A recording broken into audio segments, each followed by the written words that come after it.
আজকে আঁকবো আমরা মাছ, যেটা সমুদ্রের নিচে মাছ বা জলের মধ্যে মাছ, এমন ছবিটা দেখলেই তোমরা বুঝতে পারবে।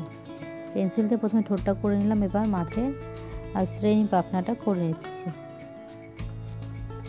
বা উপরের পাখনাটা করে নিলাম। পেট একটু নিচের দিকে ঝোলা হবে এবং রাউন্ড শেপ দিয়ে দুটো চোখ করে নিলাম, মানে একটা চোখ রাউন্ড, তার মধ্যে একটা রাউন্ড দিয়ে এই পাখনাটা করে নিলাম। এবং হচ্ছে বক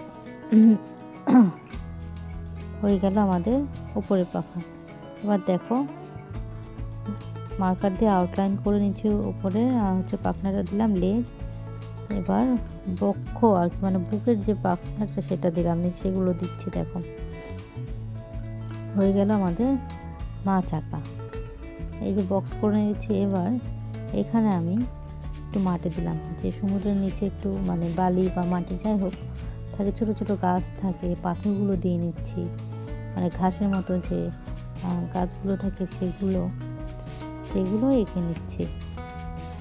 এবার মাছ যখন নিঃশ্বাস নেয় বা শ্বাস প্রশ্বাস নেয়, তখন মাছের মধ্যে ছোট ছোট বুদবুদ আকারের হচ্ছে সৃষ্টি হয়, সেটা দিলাম। দেখো মার্কার দিয়ে আউটলাইন করে নিচ্ছি পাথরগুলো এক সাইডে, এবং ছোট ছোট গাছ সেইগুলো দিয়ে নিচ্ছি। মোটামুটি আঁকা হয়ে গেলে এবার বাবলগুলো আঁকাচ্ছি।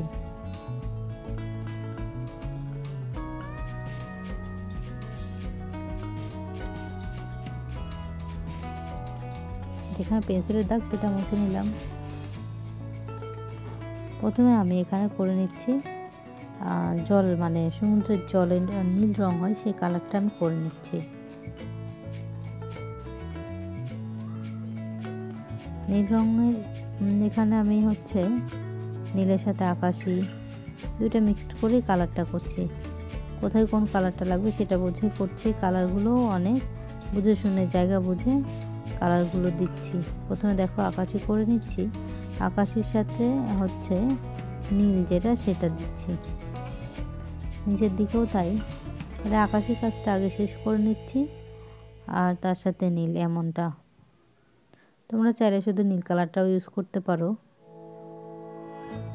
আবার আকাশে দিলাম। এবার আকাশের উপর দিয়ে নীল কালারটা দিলে বেশ ভালো লাগছে, একটা আলাদা একটা টেক্সচার আসছে। মোটামুটি কালার দিয়ে শেষের দিকে।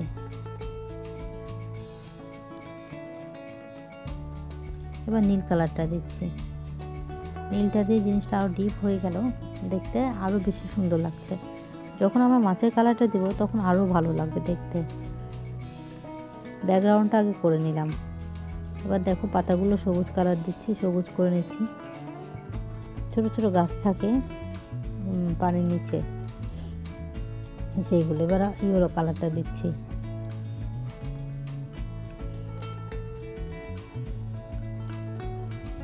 দেখো মাটির রং যেটা বা বালির কালার যেটা, সেটা এখানে ব্রাউন কালারটা দিচ্ছি। ব্রাউন কালারের সাথে ইয়েলোর যে শেড সেটা দিচ্ছি।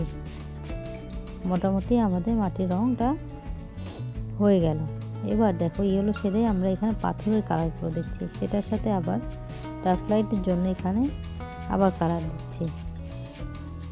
একটু শ্যাওলা ধরে যাই পানি, দেখবা যে এক জায়গায় অনেকদিন থাকলে মানে শ্যাওলা বা পিচ্ছিল তৈরি হয়, সেটার জন্য আমি এখানে সবুজ কালার দিলাম পাথরে। এবার বাবুলগুলো করে নিচ্ছি, বাবুলগুলো সাইড দিয়ে ডিপ নীল দিচ্ছি, আর মাঝে আকাশি বা হালকা কালারটা থাকলেও হবে। এবার মাছের মাথা, মাছের চোখটাও নীল করে নিয়েছি, মাথাটা কমলা কালার দিয়েছি, কমলার সাথে একটু রেড দিলাম।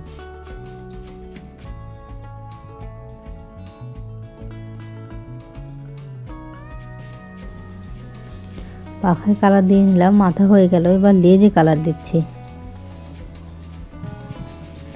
বডিতেও কালার দিয়ে। গোটা হচ্ছে গোল্ড ফিশগুলো বলে না, ঠিক গোল্ড ফিশের মতো আর কি, গোটাটাই হচ্ছে কমলা রঙের।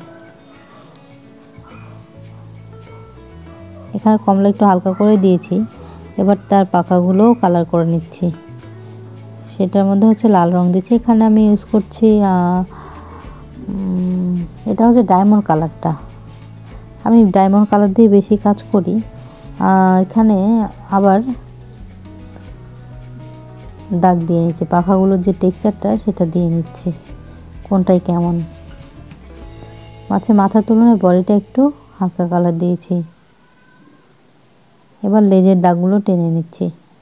এই হয়ে গেল আমাদের মাছ। মাছের বডিটা আমরা আর্ট করে নিলাম। এই হয়ে গেল আমাদের মাছ। Thank you for watching.